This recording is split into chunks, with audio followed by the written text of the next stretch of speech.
Hello, Internet! So nice to see you, and welcome to another Music Theory Talk. So, before we get started, a couple of things. I know there are already some people around looking at this. So, if wherever you guys are from, whatever time zone you are in, say hi in the chat. I'd like to see who's online right now and who is following us right now. So, hey, say hi.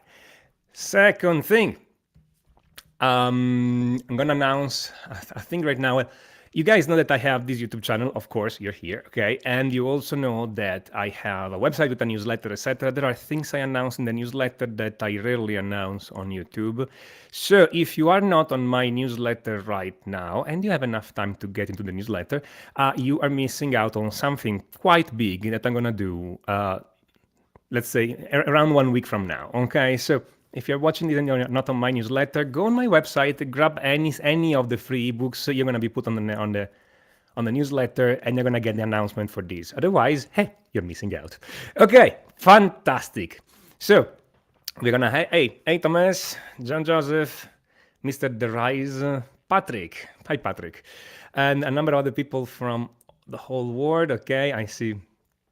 We are live on Facebook and YouTube. Okay.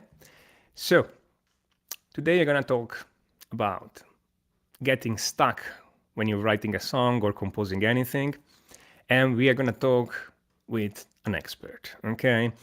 And every time I meet her, and I meet her quite often lately, okay, online or offline, despite the fact that we live in two different parts of the world. But every time I meet her, it's a problem because we sit down, we start talking, and then 3 hours later we are still there, and and we keep going. I mean, we just have too many things to talk about, too many things that we want the other to know, too many things we want to learn from each other. It's because we both are passionate about music and about composition, but we come from two completely different perspectives. Okay, I come from music theory. She's come from songwriting. So we have a number of things that we discuss and exchange, and often we find that we arrive at the same conclusion from two completely different paths. Okay, so for me, it's always a pleasure to have her here. And so, without further ado, okay, let me introduce you to Diana de Cabarrus. Hello, great to see you. Thanks for Hey. having me. Oh, thank you for being here. So, Diana, and Diana, where do you live right now? Because I remember you were in London, then in Spain, then somewhere I'm now else. in London. In London, So now you're back in London. Okay, but fantastic. always on Planet Music. Fantastic. Planet Music. Then we are both citizens of that. Yes. Okay. So, Diana, I'm gonna start you with the easy question. Let's say you're writing a song, and let's say you get stuck. Okay, which is an experience that happens to everybody who literally wrote a song. I mean, I don't know of anybody who can write song and they just flow and they never had a problem or got stuck. So let's say you're writing a song and let's say you're getting stuck. What's your next step? That's what everybody here wants to know. What's your next step? Well, this has indeed happened to me, and it's happened to me both with musical elements, not knowing how I can write a musical section that comes next, and it's happened to me with words, lyrics, and general direction.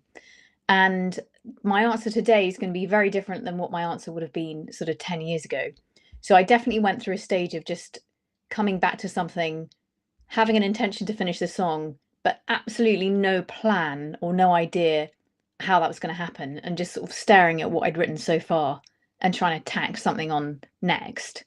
And that had a very questionable success rate. So I think the main thing, which is really a big game changer for me, was getting a little bit more precise about what kind of lyric I was going to be writing. Because depending what kind of lyric you're going to write, there are different things that you can do to move it on. And so there's a few things that are going to apply to any lyric, but then you can get a little bit more detailed. So the kind of biggest helpful idea to have as a kind of first point is the idea that you want some kind of sequential development.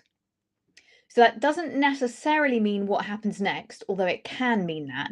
It just means you want to elaborate and develop what it is that you have, whether that's an image or whether it's a story or whether it's a situation. So if once you've got that in mind that you're aiming to develop, even that can really help you, because it gets you out of just saying the same thing in different words. And very often that is something that we can be inclined to do. And we know what it is we want to talk about, and so we just say that thing a bunch of times. But that in itself doesn't really describe the thing in a way that makes the listener able to experience it.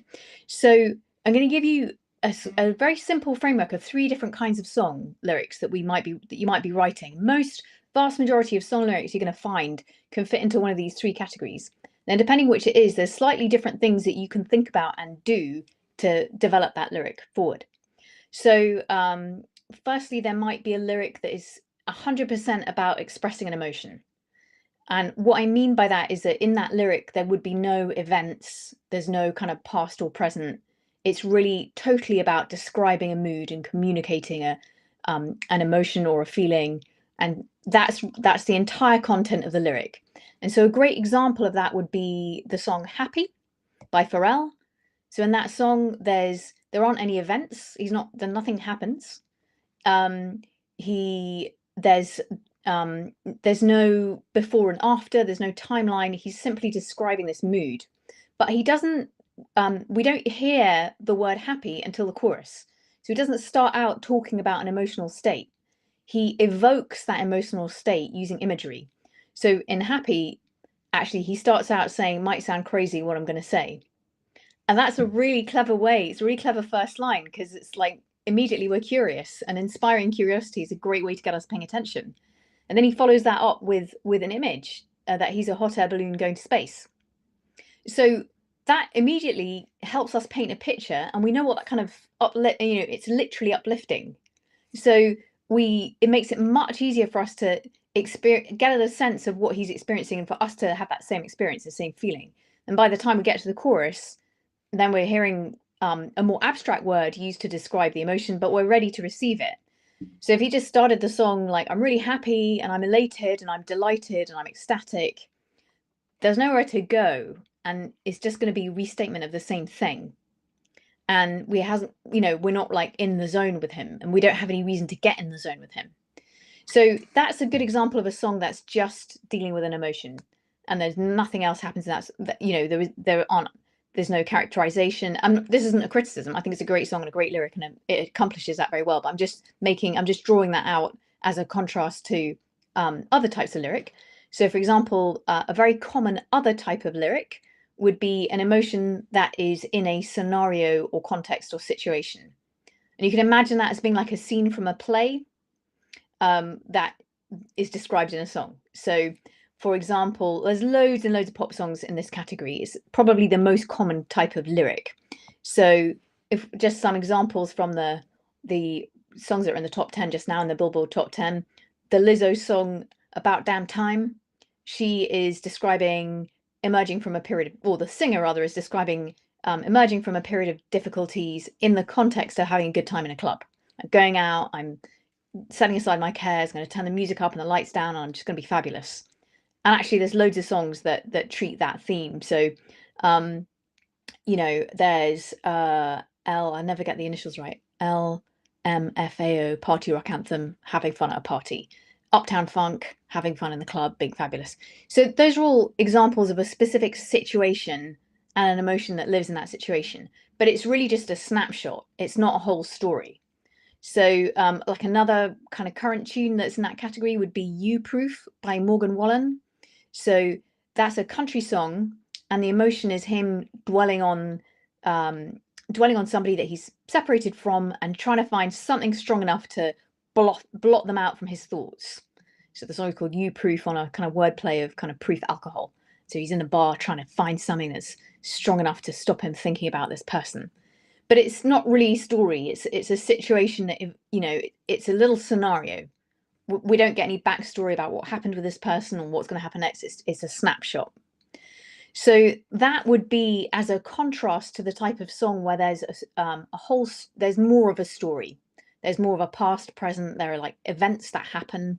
So I would say that the story type of lyric is a bit rarer, but there are lots of iconic examples. It's maybe slightly more complex to write, and so at any one time in the top 10, there may not be a lyric of this kind, but there's lots of examples that people really love.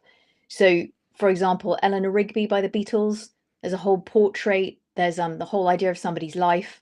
The Wreck of the Edmund Fitzgerald by Gordon Lightfoot, there's what happens first, and there's this, and then there's a sea, and then they didn't have time for breakfast, and then the lake eats them, and the wind's breaking, and everything gets told. There's a whole series of events that unfold through time. Another example that's a bit more recent would be Closer by the Chainsmokers featuring Halsey. It starts out being the kind of lyrical content of that is two ex-lovers meeting in a bar and what happens.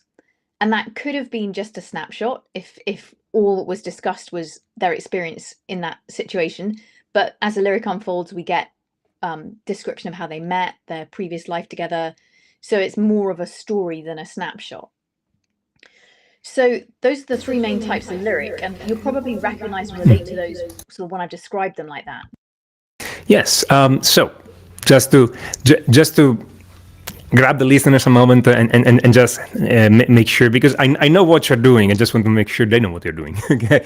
So the first thing is, when you get stuck in a song, the first thing you will do is you will get clear on what kind of songs you have in your hands, or what kind of song you want this song to be. Because this way you start to have a clearer view on what this song needs to accomplish, and you have a mission statement in a sense. Okay, you have a direction to go, and essentially you know what it is you're trying to do. Exactly, and so you are classifying the songs essentially. And again, tell me if my classification is what you said, because that's the way I'm understanding. Essentially, 0 scenes, 1 scenes, more than 1 scene. Meaning 0 scenes, it's the emotion, like Happy by Pharrell. Okay, there is no narrative situation. There is no snapshot. It's an emotion. It's a direct connection to an emotion. So no scenes. Then there is your emotion plus scenario, situation, or context, but there is one snapshot and the emotion around, like Party Anthem. And then there is the narrative songs, Eleanor Rigby, where there is more than 1 scene. So there is a progression in time and the emotion. And this classification is not better or worse. It's just what the songs want to be. Exactly. You absolutely got it. Yes. Okay. Fantastic. So we are on the same. Great. So now you got stuck in a song. You have this classification, and you get clear on what you want to do with this song. Essentially, now. Great. I know you have some more examples on those songs, so I'll let you get back on there, but soon I'd like you to tell the audience exactly what you're gonna do once you get clear on this song, on the type of song. I absolutely will. Yeah, it's because there are some sort of different things to watch out for depending which type of song lyric you're writing. So in terms of deciding what category your lyric is most similar to, it's also, don't spend hours agonizing. Is it a story, or is it, if it's just an emotion, it's going to be quite clear that there's nothing happening there's no narrative apart from the expression of the emotion. So don't kind of get distracted into what category something in. Just we'll go through some examples just now, and then when you're looking at your lyric, you're just going to make a call on what you think is the most similar. So just from recent songs in the top 10, Harry Styles' As It Was, emotion plus scenario or context. He's describing a lack of connection with someone. There's like a verse depicting him being by himself and not doing great on his own, and somebody calling him on the phone. And so there is we get a kind of picture in which his disconnection is situated. One Republic, I Ain't Worried. I would say that's just emotion, because we're not in any kind of place. There aren't any events in a narrative sense. He doesn't really talk about, he uses time as a mechanism to create urgency. So he talks about time running out, but in a general, he doesn't attach that to anything, any kind of plot event or anything apart from some images. So I would say that one is emotion only. The main content of that is the mood and the state of mind of the singer. Steve Lacy, Bad Habits. I would say that one is emotion plus scenario. He regrets not telling somebody about his feelings, and his bad habit is not speaking up. And he regrets not having known that his feelings were returned. There's a particular context in which the regret is expressed. Nikki Yor and Daisy, Sunroof. Again, I think that's emotion plus scenario, because the scene being depicted is driving down a freeway, thinking about somebody. It's like a little scene from a film. You could imagine how that would be filmed. And then one more example, Post Malone featuring Doja Cat, I Like You, open brackets, a happier song, close brackets. Again, I would say this is an emotion in a scenario or context, talking about liking somebody. And there's two vocalists describing a desire to spend more time together and imagining what that would look like. Or we're going to go shopping, we're going to have this cup, we're going to be in this car. But it's very much projected into a scenario, rather than it's one emotion that's being depicted rather than a series of events of any kind. So if once you decided more or less which category a lyric you're trying to finish sits in, what are some things to watch out for that could be helpful, and things to avoid according to category? So there are a couple of considerations that are going to apply to all of them. And so one of them is to really think about your opening section. And when you're reviewing what you have so far, because if you've got stuck, that suggests you have got at least something. So you want to look at what you got so far and think about how it draws people in or not, as the case may be. So what have you put in the opening section? And is that definitely the right opening section, or have you put the cart before the horse? So if Pharrell had started by talking about how he was really happy, that it would have been putting the cart before the horse a little bit. He's drawn the listener in really effectively by using curiosity and using an image. And then by the time the verse comes, we're with the program. But if he just started using abstract language, we might not have been still paying attention, even though the musical aspects in that song are also really catchy. But so you want to think about the opening section and think about whether you're trying to put the main message of the song too early. Because quite often when we get an idea for a song, we think that that's where the lyric should start, whereas the main idea for the song is the thing the lyric wants to build to. And if we put too much about what we're trying to express, what the point of the song is about, in the first section, it may not gel with the listener, and B, we might just have used up all our powder too soon. So you might want to think about whether your opening section is actually the opening section or not, and think, well, if it was the opening section, I want to underline this. I want to underline this in red. I want to underline this in red and put it in neon letters that flash in front of the listeners. The main message of a song doesn't have to come too soon. It's something you build up to. And if you put it too soon, it doesn't work. This is absolutely important. There are so many beginner songwriters and composers that get an idea and they're like, I just wrote an introduction. This is probably not your introduction, okay? Your idea, it's probably not the beginning of the song. It's something so important. And then everybody stumbles on. I want you guys to, I don't know, if you have a piece of paper, write it down. If you don't have a piece of paper, write it on the wall in front of you. It's absolutely important, okay? So just want to make sure what Diana is saying right now is not passing, and then you guys are missing it. But I'll let you go on, because that's gold. So yeah, I mean, the don't put the cart before the horse, and make sure that see if your opening section creates a reason for somebody to keep paying attention. A kind of good shortcut for that is, have I opened any loops? Have I given everyone anything to be curious about? You can do an implied question of some kind, like, might sound crazy what I'm going to say, and you don't have to. It's not, but or you can do something that opens an information gap of some kind. So, beginning of Grapevine, I bet you wonder how I knew about your plans to make me blue. Immediate information gap. It could be opening verse of driver's license.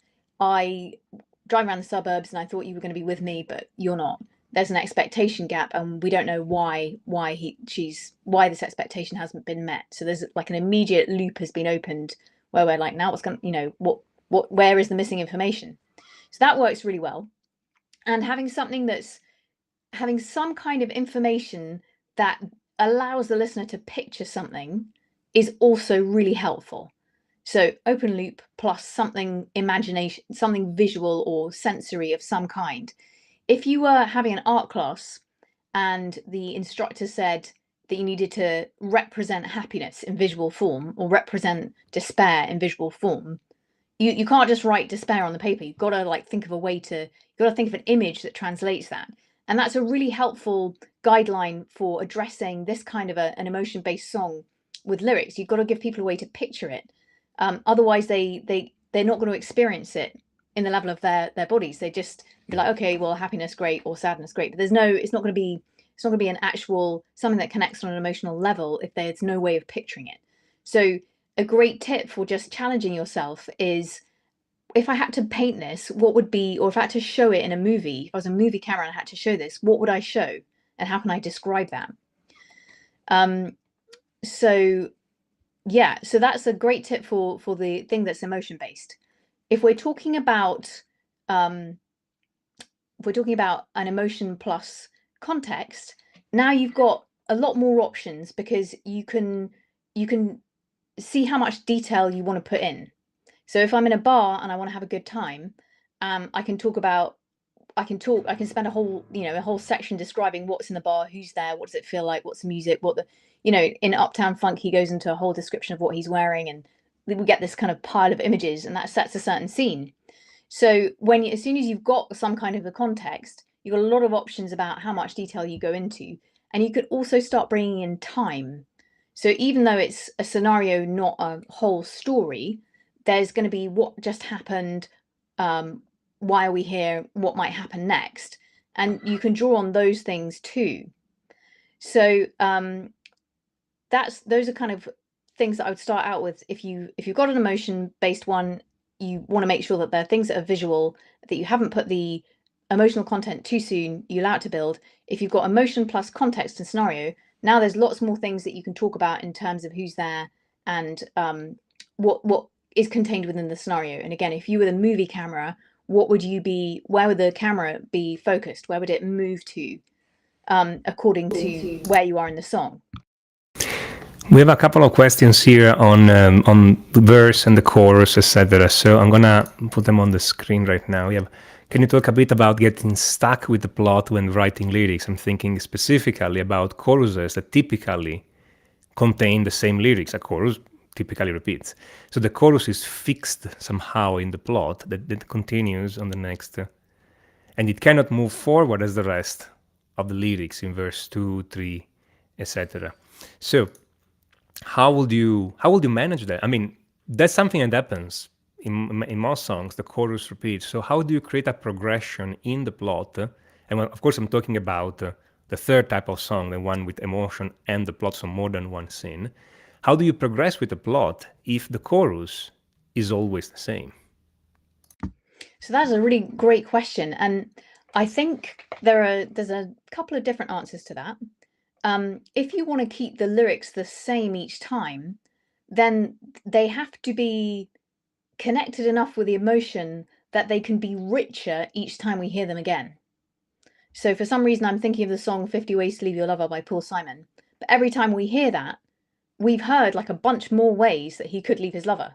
So the restatement becomes something that reinforces the message rather than a redundant repetition. So essentially, you want to see how you can make that repetition be a productive rather than a redundant repetition. And the best way to accomplish that is for the sections in between the chorus, whether it's a bridge or a verse, to contain enough new images or new events that the chorus has more color in it each time we hear it. So let's imagine that the chorus was talking about, so I don't know, let me think of an example. In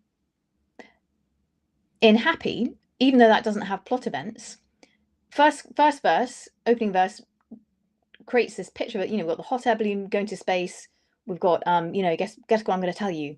Then we have I'm happy. I'm a room without roof. Clap along if you feel like, that's kind of clever too, because that addressing the audience is another attention gaining gambit. Next section, he says, here comes bad news, but you're not going to get any joy out of me because I'm not going to engage with you. So it's, by the time we hear Happy again, the hearing the whole chorus about being happy is response to is sort of thrown into a slightly different relief by being a response to not engaging with bad news. We didn't get an in-between section that just had more images describing being happy. There was like a little bit of contrast there. And so when we hear the chorus again, it's not simply a redundant repetition of what we had before. And I think that's the best way to approach a chorus where you're going to have the same lyrics. The other point is that you don't necessarily have to have all the same lyrics in a chorus every single time. There are songs where the chorus is not always the same lyrics. I appreciate that's a kind of a minority category, so I'm not going to dwell on that too much. There could also be one particular line of the chorus that sums up the message of the song most powerfully, and that stays the same, and there's some variation in the other lines.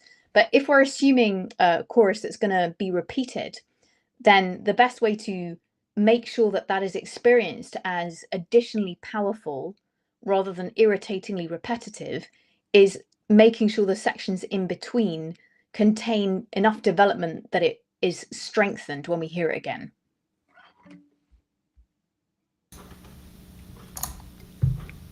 Great. Not much to add here. Actually, one thing to add is that I've noticed, and you can probably correct me on that, but the general strategy seems to be that the verse advances the story, while the chorus, it's either the emotional reaction or the emotional underline or the hope of the protagonist of the story, or one of the, or the writer, essentially.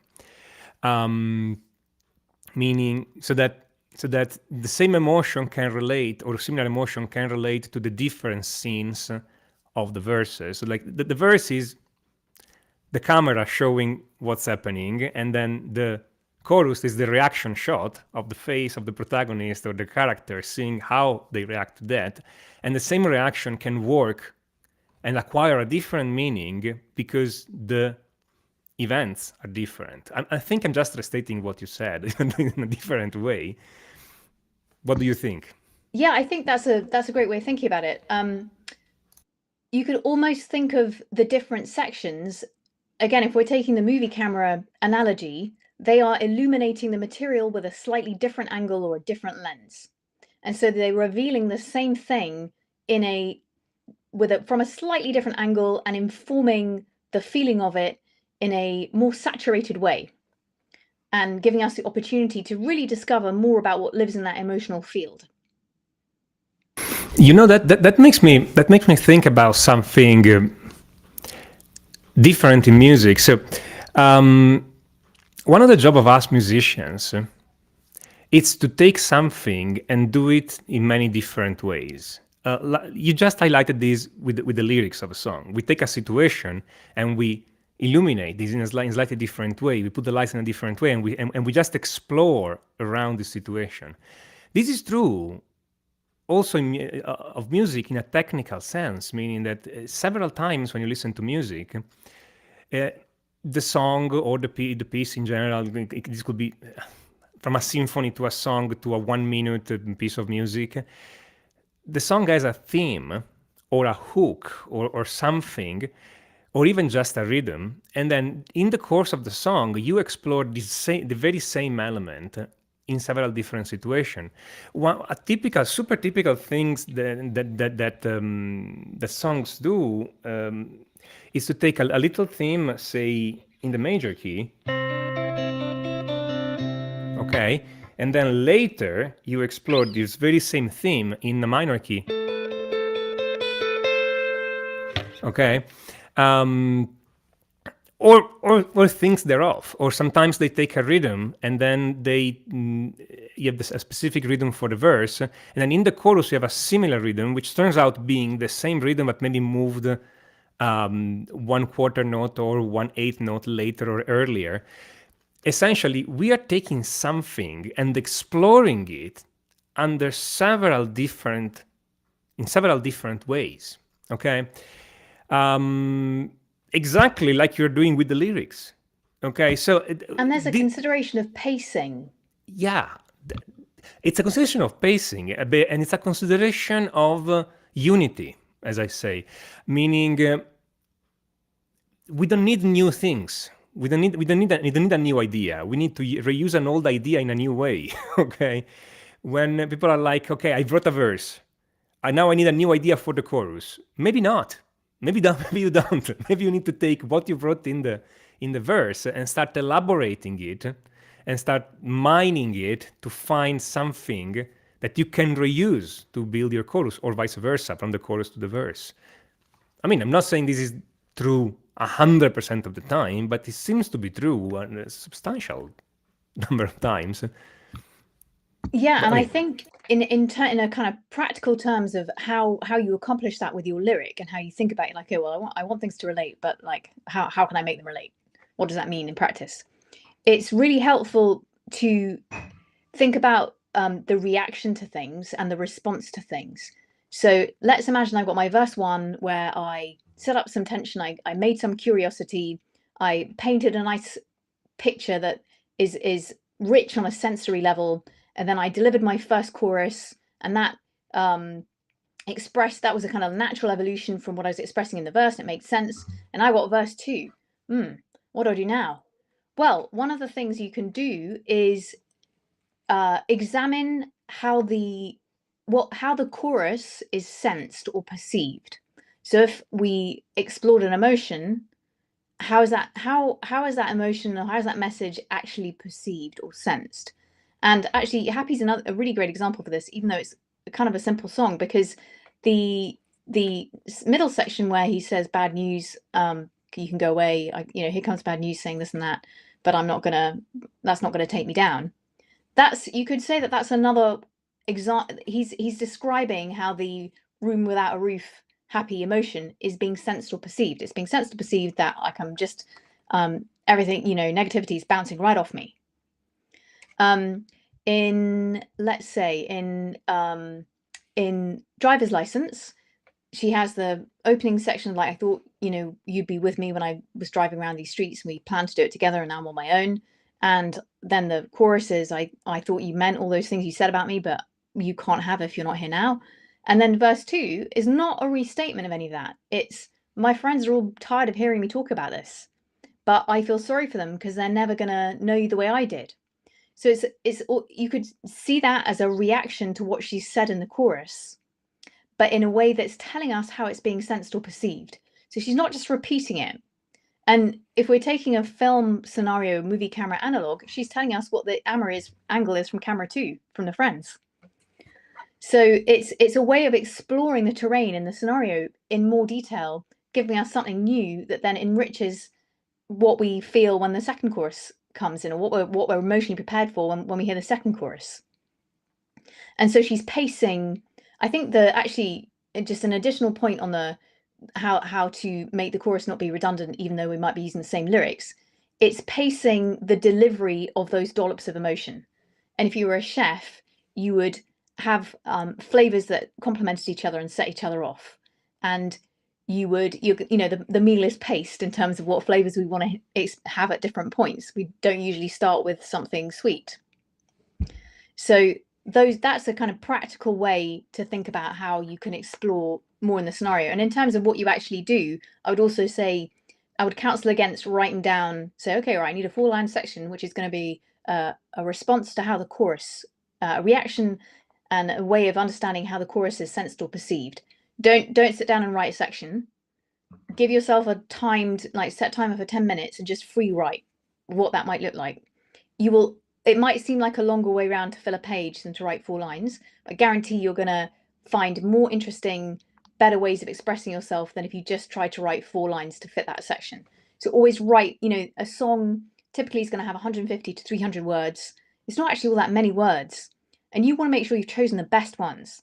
So the first things you come up with are rarely going to be the best ones, even if they do an okay job of moving the things forward. So once you've decided what type of emotion your lyric is what type of category your song is in, with emotion plus context or plot, and you decide what it is that section that you're working on just now needs to do, whether it needs to set the scene, whether it needs to move the action along, whether it needs to express, in a story song, you might want to look back in time or forward in time and say more about how we got to this point. And again, if we're continuing with a movie analogy, you have a choice about how far in or far out you zoom. Further in you zoom, the more detail there is and the richer the scenario, but the further out, the more we see in context and the more we understand about what's happening in context. So when you've decided which of those elements you need next, I would always go for some free writing first, because that's when you're going to come up with better images, better ways of expressing something. And don't be afraid to repeat that 2 or 3 times. You know, I'm perfectly happy if I do it twice and I get one line that I really needed, because then that line, you've got that line forever. And I think the same goes for fixing any kind of musical holes. Don't just settle for your first idea. Yep, never. Always write more and then cut down to what you need. I have another question here that I'd like you to see, and that's this. Can you talk about how to mine completely unrelated events into lyrics? My first question would be, should we? Do you go for visual, a feeling, something more obscure? I'm always amazed by John Prine in this respect. I don't know if you're familiar with John Prine, by the way. Yeah, I know a bit of John Prine. Okay. I'm not like deeply familiar with him, but I've heard some of his work. The one about the mines and the, can't remember the name of it right now, but the Peabody, something about Peabody in the lyric. I remember that. Yeah. Don't ask me for names of songs or albums because I never remember those. But I know what you're talking about. So yes, for this question, how do you now? I think whether you want to do that depends on what you're going for. So in a sense, things can be quite tangentially related if they can suggest something that overlaps. So for example, I think especially if you are writing an emotion-based song where there isn't a plot and there's no scenario, in a way those are quite hard to handle because they can very quickly get abstract. And so one of the best ways to approach those is to think about an image set, either an image like of the kind we've seen, or a whole set of images. So that would be like a prism that you are looking at that emotion through. So an image set could be something like mountains for struggle, or a means of transport to stand in for and represent an emotional journey, or you know, an avalanche or a storm to represent emotional turbulence. And even if those sound quite obvious, you can find fresh ways of treating them. And thinking about an image set can be helpful because there's lots of images within that. Paradise, that's it. With it, like, let's imagine we were taking the idea of a mountain to stand in for a challenging situation or something that seems really enormous. You got lots of associated images within that image set. So you got kind of foothills, you've got the view from different elevations, you've got the scenery and what it looks like at different parts on the journey. You got the getting to the cloud level and the weather systems. So having an image set can be helpful, but you can also have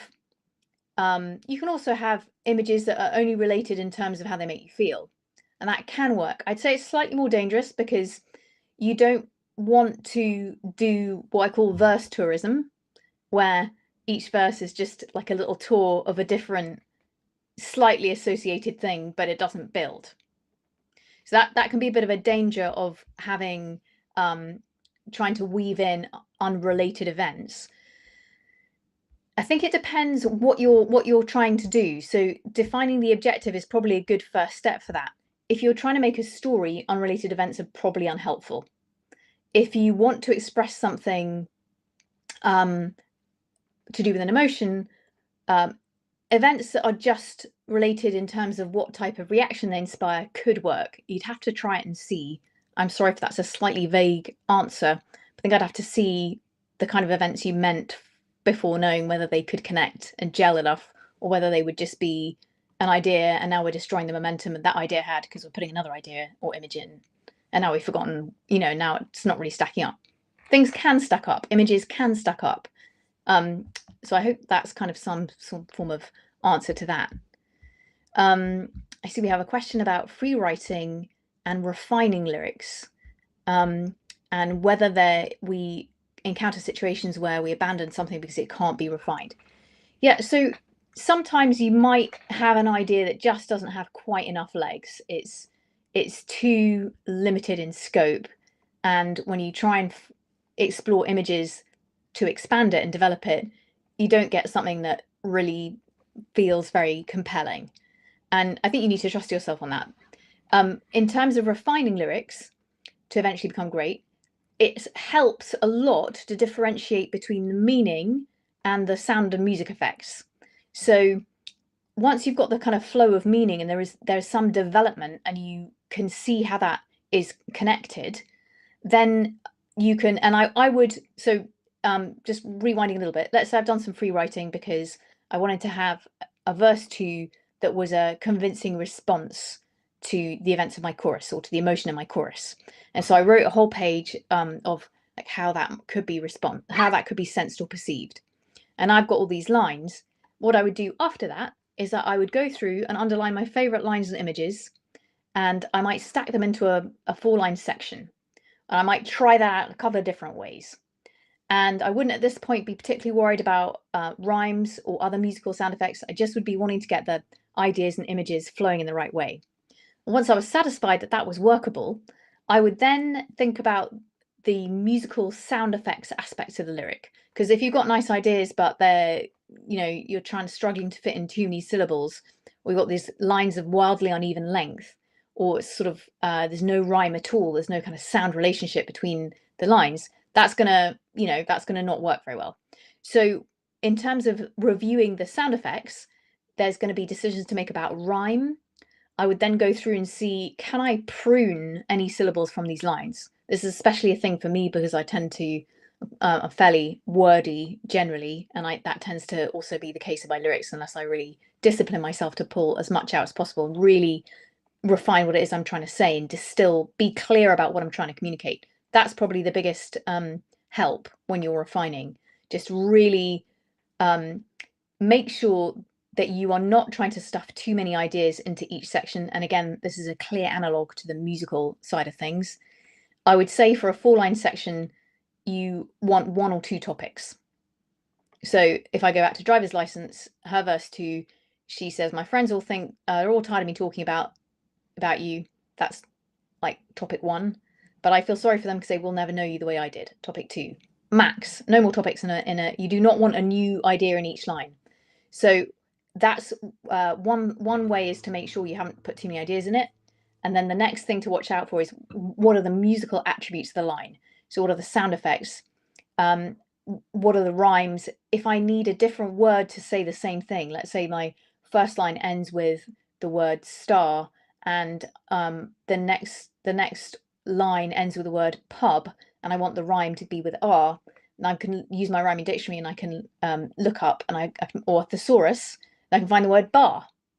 So now I've got the same meaning, but I've got the rhyme the way I want it. So generating, getting the flow, examining the sound effects, tweaking where necessary. And I think it's really helpful never to imagine that you have to come up with everything. Your job as a songwriter is to choose the best from different possible expressions of your idea. And with online rhyming dictionaries and online thesauruses, there's lots of different ways of saying things. You just got to pick the one that you like the most.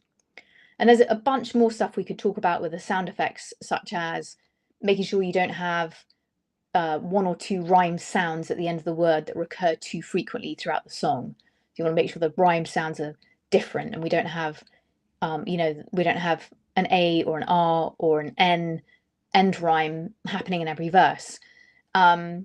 So those would be the kinds of things to look for, but that's the order that is generally the most helpful. Generating, ordering, reviewing according to certain criteria, going back and generating more options where necessary. That's great. Just wanted to add one thing, that sometimes when there are elements in a song that we think, coming back to the original question, when there are elements in a song that we think they are unrelated, they may be superficially unrelated, but they are actually all tied together by a theme or an emotion. So sometimes there's more than one story going on, or more than one situation, or the scene that doesn't seem to be related in the conventional cinematographical way, okay? But they all speak to the same kind of feeling. I'm thinking here of Bob Dylan, and I'm thinking of two songs. I'm thinking All Along the Watchtower. Of course, you guys know better the Hendrix version, but the original was Bob Dylan. And if you read it, it reads kinds of a story, but you cannot understand where the story starts, where it ends, and it seems kind of backward. The last verse seems to be before the first verse. But if you read it, so if you read it in a logical way, but if you read it in an emotional way, every single lyric speaks to the same kind of emotion, okay, of being in danger and threatened, and you know that they're just holding on the civilization by a thread, essentially. And another song that does a similar thing, all by Bob Dylan, is Man in the Long Black Coat, which is one of my favorite lyrics ever. Okay, so if you ask me, Tommaso, what are your favorite lyrics? It's Man in the Long Black Coat by Bob Dylan. Because, again, every single part of the song seems to be something that it's a different story or unrelated, okay? But like they talk about the same feeling, okay? Kind of frustrated desire. So, and we could talk about hours about those lyrics, because that's what happens when you have a good lyricist. You can talk hours and hours and hours about them, about what they write and why they write and why they work and why this generates emotion in you, and then it starts to get personal because you start to relate with them in a deeper way. So I don't want to do the whole dissertation here on a single song, but the idea is that all those unrelated elements may be unrelated in a logical way, but in an analogical way, in an emotional way, they speak the same feeling. Okay, and coming back to Happy by Pharrell, okay, it's like all those images in a logical way may or may not be connected, but they all speak about the same elevation feeling, except for that second verse, like you were saying, which is a bit of a contrast, which talk about the opposite feeling, okay, to then enhance the elevation feeling again. So those people are masters in using just a few words that again may not make sense logically, but they all evoke a specific feeling, and at some level we know it. That's the thing. Yeah, I think we're kind of masters at pattern recognition. In fact, I read there was a scientist who once she wrote about this from the point of view of how we experience stories and language, and she said our entire perceptive cognition systems evolved to detect change. And so, in terms of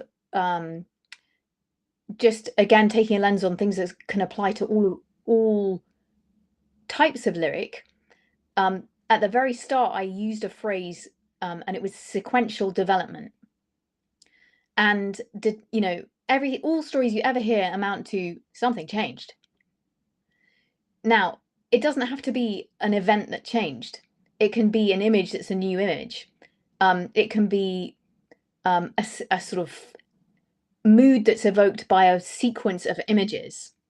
And there's lots of ways that they can develop that makes sense in an emotional way, even if there isn't a kind of logical progression. We don't, sometimes it's very nice that there isn't necessarily magical realism is very popular. So to fulfill a cathartic function, I wouldn't want to make the case that lyrics have to make sense in a logical way. But there are other ways where things can have a sequential development that is not the same as things just being repeated. So that's what you want to go for. Essentially, have some kind of development, whether your image is being supported by a contrasting image that nonetheless is in the same field, emotionally speaking, or you could say in the same key. The emotions are going to have keys, like musical keys. Sometimes that's a helpful way of thinking about it. But what you're trying to do is create development in some way. And then there's a bunch of different ways you can do it. You can do it with images.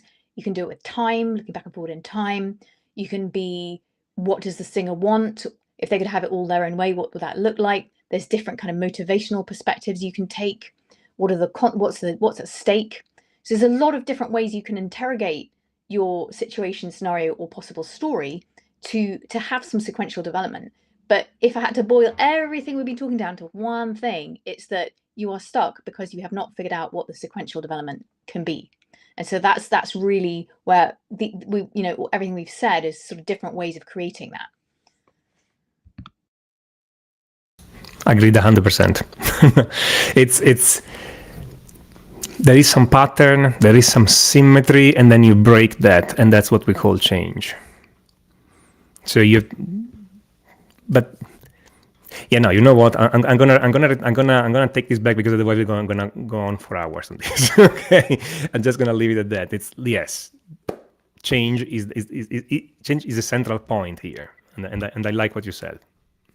And for Bob Dylan, he's very good at leaving ambiguity, but that's not the same as confusion.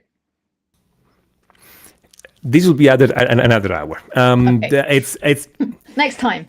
No, but the thing is, that's the thing. It's one thing I love about music is ambiguity, and this can be done in several different things. And I come again from the perspective of music theory, and I love when sometimes you have an harmony that's ambiguous, and then you use this ambiguity because you play it one way the first time and a different way the second time, so that the song goes in different way, but you can hear, but it's the same thing, but it's going into different ways. And again, it's hard to find examples in a moment, but the same little melody can be harmonized, for instance, in different way. You can put different chords under it because the melody is ambiguous, and it could be very ambiguous. There could be like several different ways to harmonize that. So you pick the one that serve the emotional function for your song, and then you put them in the right order, and then this creates this kind of a change. It's the same thing. There is a pattern, there is a melody, but you break it by putting different chords under it, so this steers the song in a different emotional direction. And manipulating all these, you create an emotional response in the listener. Okay, and again, this is likely vague right now, of course, because just to make a few simple examples, it's gonna take a long time here. It's not because it's difficult, but because there are so many possible ways to go about it. So many possible ways. And once you start exploring those, you have a wealth of inspiration for music, whether it's instrumental or with lyrics or anything, essentially. So, and I like that you make this point about ambiguity, which is not the same as being vague. And again, even qualifying this statement and explaining I mean, I know exactly what you mean, because I've been thinking about the exact same thing for a long time, but even explaining what we mean with that will take quite a while. Okay, but yeah, essentially, I agree with you. Okay. And I see there's a couple of questions. In terms of Sting, a great way to build on everything we've been talking about, see how it applies to your favorite Sting songs. So I'm not familiar with that lyric, but if you go through the lyric and you analyze, well, is he expressing an emotion, or is it in a scenario, or is there a song? What is it about the opening section that's drawing me in? How much of that is imagery versus language that describes emotion? And then you'll get a sense, if you really love his writing and if his lyrics really connect with you, that's gonna give you some really valuable information about what kind of balance of these elements is satisfying to you, and you can then incorporate that into your own lyric writing. So having some actual criteria to think about lyrics you love and about your own lyrics helps you become much more specific in creating lyrics that you are satisfied with. And in terms of overthinking things, writer's block. Okay, sorry, no silver bullet for that. I think you have to let go of wanting it to feel a certain way or wanting it to not feel a certain way, and decide that if something feels contrived, that's okay. You're gonna just do it anyway. And once you're doing things anyway, they tend to take on their own momentum, and you tend to end up in a different place than you started. But you can't wait for it to feel the right way first, or you will be like me and take 3 years to finish a song when you could have finished it in a week. But it's a normal feeling, very normal. It is a good sign, not a bad sign. It is. That's the thing, is that a lot of people think that songwriters sit down, grab their guitar or a pen, and 3 minutes later the song is finished. It just flows from beginning to end without any thought, and that, guys, is not true. I mean, it may happen, once or twice in your career. Okay, but most of the time you sit down, you try, you move things around, you start playing with it. It's writing a song is more like playing with Lego. I would also say that recentering is about deciding what it is you're trying to accomplish. So that's sort of related to what we've been talking about. What type of lyric am I trying to create overall? What section am I working on just now? What do I want that section to express? Those are kind of good orienting, recentering questions. And then inspiration not required. Just going to write a page that deals with that thing. And you're probably going to end up more inspired than when you started. But I always think of it like exercise. I'm never in the mood to do exercise. And when I'm doing the exercise, I don't expect to immediately have a muscle. But I know that if I don't do the exercise, I'm not going to be able to do things I like doing. In fact, last weekend, I had to climb over the wall of a toilet stall to rescue a small child who had locked himself in the toilet. And the mother said, "We've got a bit of a problem. My son's stuck in the loo. Can you help?" And she wasn't much older than me, but she felt a bit nervous about climbing over the edge. Now, I want to be able to rescue small children from toilets. So I've got to do my exercises. I hate doing the exercises, but I don't expect to feel excited about it. So I fully expect a song on this.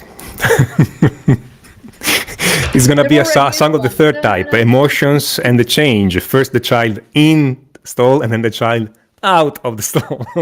And the very British, "Oh, I think we've got a small problem here. My son's stuck in the loo. Can you help?" Yeah. I want a chorus about overcoming challenges, especially vertically expressed challenge. Yeah. Anyway, but it's true. I mean, who likes to do exercises? Few people like to do exercises. I really don't. But it doesn't have to feel good to be the right thing to do. Exactly. And to be helping you. That's the big thing. It doesn't have to feel any certain way to still be the right thing at that Exactly. point. Exactly. Absolutely 100%. People are like, I don't feel in the mood to write a song. Sit down and start writing. I mean, it's sometimes you get the best song when you don't feel like it. Okay, maybe you channel this frustration into the paper, into the instrument. Sometimes you get the best thing. So, exactly, who's to say it has to feel good? It may feel good at the end, maybe not. But I mean, it's if you don't practice, and this means practicing your instrument, practicing your songwriting, like we were saying. It's hard to gain those skills, and then it's becomes super hard to write songs because you don't practice. If you practice, everything becomes easier. You need to train your writing muscles to free the emotion when it gets stuck in the toilet. Sorry. Brits have a famously laboratorial sense of humor. That metaphor went 3 words too far. Okay, fantastic. Diana, I know you have something for our listeners. Let me just... Yeah, I got a wee... so a lot of people that write music perform their material they've written. Mm-hmm. And one of the things that is really nice when you're performing your own music, and apologies for the terrible cover.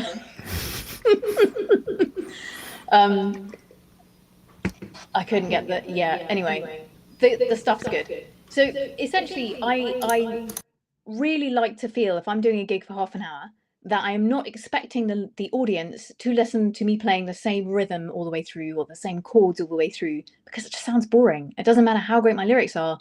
If I'm playing the same parts on guitar, it's just gonna get repetitive. We're gonna get used to how that sounds. So this is a little pack with a lot of easy ways that you can make your guitar parts sound and feel varied in terms of the sound, where you're playing the chords, what rhythms you're using, and what techniques you're using. And you can get some really great results quite quickly, just changing how you're thinking about arranging the guitar parts. So it's a kind of complement to the songs that you've written, and something that's going to help you develop your own style musically when you put all this effort into refining the lyrics and making the lyrics work. So it's one of the things I most enjoyed creating. So I hope you enjoy it. I'd love to hear anything you write with it. And you guys can find a link to this completely free ebook by Diana in the description of the video. And I have something for you guys to, just a second, let I fish this out too. Okay, there, no, wait, the other side, okay. That's a free, again, completely free ebook that helps you creating guitar solos. And the emphasis here is not to create super fast or shred the guitar solo. That's the emphasis here is to play those well and make this solo emotional. Now, I don't like to say it's either emotional or fast. It could be emotional and fast. Those are not. This is not a contraposition. Okay, it's not a contradiction. But in this specific ebook, we work on a few simple but incredibly effective tricks that I've heard great players use, from Eric Clapton to Jeff Beck to Santana to Mark Knopfler to Dave Gilmour. They're using those tricks, and it's incredible how much you can create and how many emotion you can express with just the 5 notes of the simple pentatonic scale. And here in this ebook, I'm showing you essentially the result of 20 years of me obsessing over those simple solos and distilling out how the emotion comes out. So completely free. You find the link in the chat. And honestly, if you can go through this ebook in less than 1 day, okay? You can just read the whole thing. You implement 3 or 4 of those tips, and there are 18 tips in there. Implement 3 or 4, and your playing will change like that. Very little technique required. And then, of course, if you want to add speed, you can. Those tricks are not incompatible with that. But you can also play everything slowly and easy. And give it a try. It's fun. Very good. I'm Diana. totally downloading that ebook. Say what? I want expressive pentatonic licks in my song. I'm totally downloading your ebook. Good. Well, I already read your ebook about the guitar parts, so I know it's great. So, I mean, see, that's the other fun thing with Diana is that we could sit down for a day. 1 hour, she gives me a lesson. The other hour, I gave her a lesson, and we learn a lot because we come from so different mindset and ideas, but compatible. That anyway. This is just to express my absolute esteem for what you do, Diana. I mean, it's always an honor having you here, and I know the people have been writing me about when Diana is gonna come back to the to the live stream, and here she is, and I hope she's gonna come back soon in future. So, Diana, thank you for coming here today. I will stay here now the rest of the day, but I think it's not going to be possible, sadly. Okay, but thank you for coming here. Thank you very much for having me. Always an absolute treat, and I love meeting the people that attend your streams from your Music Theory from Guitar gang. So yeah, let us know what you come up with. Great. Thank you guys for coming here. Thanks everybody who was at the stream, and thanks everybody who asked a question. And we're gonna see each other soon. I have a video coming here every Monday. And again, like I said at the beginning, if you're not on my newsletter right now, you're missing out. So if you follow me only on YouTube, go on my website, musictheoryforguitar.com, get any of the free ebook or the one I just showed you. You're gonna put on the newsletter, and if you do it soon, you're gonna still catch the announcement for what I'm gonna do next week. And until next time, everybody, enjoy.